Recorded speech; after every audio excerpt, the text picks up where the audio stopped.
श्री स्वामी समर्थ. स्वामी महाराज तुमच्या सर्व चांगल्या इच्छा पूर्ण करो ही स्वामींच्या चरणी प्रार्थना करते आणि आजच्या व्हिडिओला सुरुवात करते. पण त्या अगोदर चॅनलवरती नवीन असाल तर सबस्क्राईब करा आणि शेजारील बेल आयकॉनलाही प्रेस करा, म्हणजे माझ्या सर्व नवीन व्हिडिओंचं नोटिफिकेशन तुम्हाला मिळेल आणि तुम्ही एक पण व्हिडिओ मिस करणार नाही. आज आहे 8 फेब्रुवारी, वार या दिवशी आहे शनिवार आणि जया एकादशी. एकादशी ही जी तिथी असते तर ती भगवान विष्णूंना समर्पित असते. महिन्यामध्ये 2 वेळेस एकादशी तिथी येत असते, एकदा कृष्ण पक्षामध्ये आणि एकदा शुक्ल पक्षामध्ये. कृष्ण पक्षातील आणि शुक्ल पक्षातील एकादशीला एक अनन्यसाधारण महत्त्व असतं. भगवान विष्णूंची सेवा करणं हे आपलं प्रथम कर्तव्य आहे, कारण भगवान विष्णू या पृथ्वीचे, या सृष्टीचे कर्ता धर्ता चालक पालक मालक आहेत. त्यामुळे त्यांची सेवा जर आपण केली तर आपल्या जीवनातील सर्व त्रास, दुःख, दोष, दारिद्र्य, अडचणी या दूर होतात आणि आपल्या घराची, पतीची, मुलांची खूप प्रगती होत असते. त्यामुळे आज संध्याकाळी आपल्याला हा जो एक उपाय आहे तर तो करायचा आहे. कापूर सोबत आपल्याला या ज्या 2 वस्तू आहेत तर त्या जाळायच्या आहे, जेणेकरून आपल्या घरातील रोजची भांडणे, वास्तुदोष, पितृदोष, नजरबाधा, नकारात्मकता नष्ट होईल, आपल्या घराची प्रगती होईल, पतीची, मुलांची खूप भरभरून प्रगती होईल. असा हा प्रभावी उपाय आपल्याला आज संध्याकाळी करायचा आहे. हा उपाय कोणत्या वेळेमध्ये करायचा, कधी करायचा याची संपूर्ण माहिती या आजच्या व्हिडिओमध्ये आपण घेणार आहोत. त्यामुळे व्हिडिओ हा स्किप न करता शेवटपर्यंत पाहत राहा. चॅनलवरती नवीन असाल तर सबस्क्राईब करा आणि भगवान विष्णूंची तुमच्या कुटुंबावर कृपा होण्यासाठी ओम नमो भगवते वासुदेवाय नमः लिहिला अजिबात विसरू नका. आज जया एकादशी असल्यामुळे भगवान विष्णूंची तुम्हाला काही सेवा करायची आहे. त्यामध्ये तुम्हाला विष्णू सहस्रनामचं आज घरामध्ये पठण करायचं आहे. व्यंकटेश स्तोत्रम, लक्ष्मी गायत्री मंत्र, विष्णू गायत्री मंत्र याचं पठण करायचं. त्याचबरोबर हनुमान चालीसा सुद्धा आज तुम्हाला पठण करायचे आहे, कारण 2025 हे जे वर्ष आहे तर ते मंगळाचं वर्ष आहे आणि मंगळ ग्रहाचे जे स्वामी आहेत तर ते कोण आहेत, तर ते हनुमंतराय आहे आणि आज शनिवार आहे. त्यामुळे तुम्हाला या सर्व ज्या सेवा मी सांगितलेल्या आहेत तर त्या करायच्या. आता सेवा जर तुम्हाला करणं शक्य नसेल तर तुम्ही श्रवण केलं, म्हणजे गुगलवरती, युट्यूबवरती तुम्ही लावून दिला आणि श्रवण केलं तरीही चालेल. त्याचबरोबर आज तुम्हाला सकाळ संध्याकाळ भगवान विष्णूंची आरती करायची आहे, माता लक्ष्मीची आरती करायची आहे. पिवळ्या कलरची वस्त्र, पिवळ्या कलरची फुलं, पिवळ्या कलरची मिठाई तुम्हाला भगवान विष्णूंना अर्पण करायची आहे. दिवसभरामध्ये तुम्हाला जमेल तेव्हा तुळशीची पानंही भगवान विष्णूंना अर्पण करायची आहे. जर तुळशीचं पान तुमच्याकडे आज तोडलेलं नसेल तर मग आज चुकूनही तुळशीचं पान तोडू नका, कारण एकादशीला आपण चुकूनही तुळशीला हात लावत नाही किंवा पाणी अर्पण करत नाही. ही तुळशीची जी पान आहे तर तुम्ही विकत आणून ती तुम्हाला भगवान विष्णूंना अर्पण करायची आहे. त्याचबरोबर विष्णू सहस्रनामावलीचं पठण तुम्हाला करायचं आहे. या सेवा केल्यामुळे काय होतं तर घरामध्ये जे काही दोष तयार झालेले असतात या सेवेने सर्व दोष दूर होतात. भगवान विष्णूंची विष्णू सहस्रनाम ही अतिशय उच्च कोटीची सेवा मानली जाते. या सेवेने पितृदोष, वास्तुदोष, नजरबाधा, करणे बाधा, वाईट बाधा जे काही दोष घरामध्ये आहेत ना तर ते दूर होणारच म्हणजे होणार, इतकी प्रभावी ह्या सेवा आहे.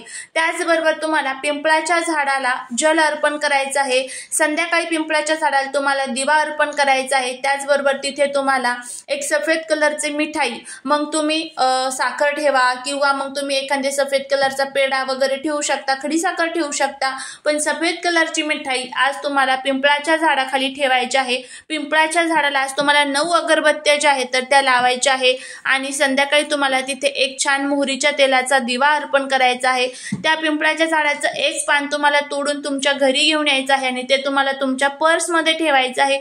हे साधे सोपे उपाय तुम्हाला आज करायचे आहे. तुम्ही करून बघा, याचा तुम्हाला खूप छान अनुभव येईल. खूप घरातील जे काही दोष आहेत तर ते दूर होण्यासाठी मदत होते. त्याचबरोबर आपल्याला कापूरचा जो हा उपाय आहे तर तो करायचा आहे.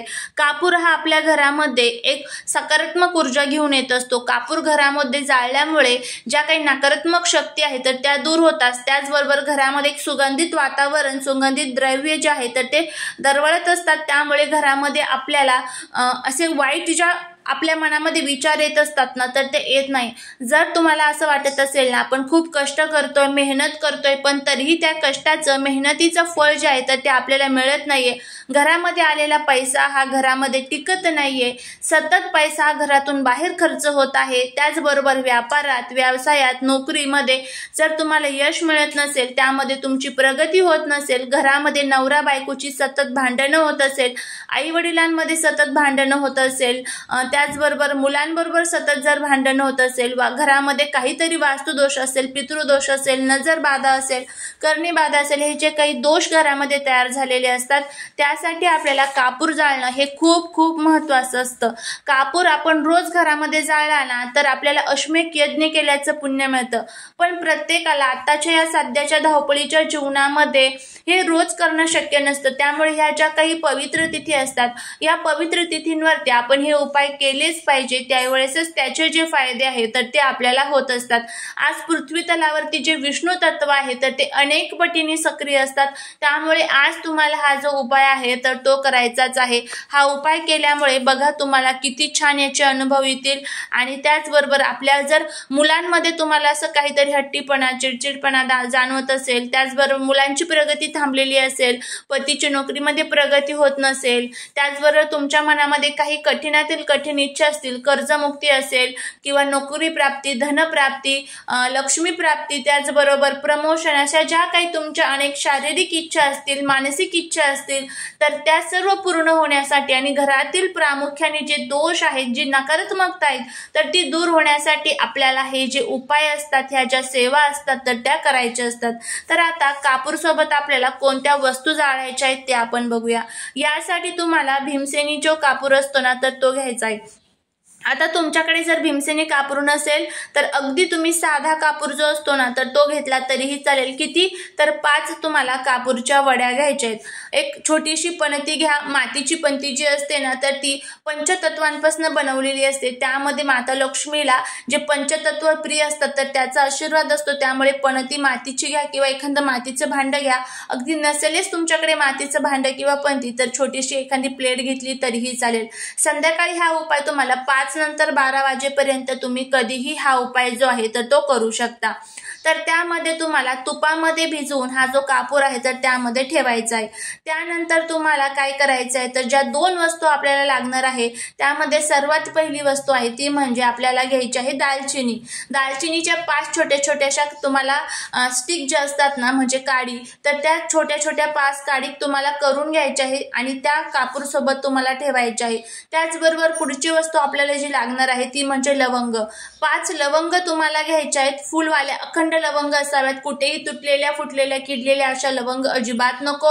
आणि 5 तुम्हाला काळी मिरी जी असते ना तर ती घ्यायची आहे। ह्या 3 वस्तू तुम्हाला घ्यायच्या आहेत। ह्या तिन्ही वस्तू 5-5च्या प्रमाणामध्ये घ्यायच्या आहेत आणि कापूर सुद्धा तुम्हाला 5 घ्यायचा आहे।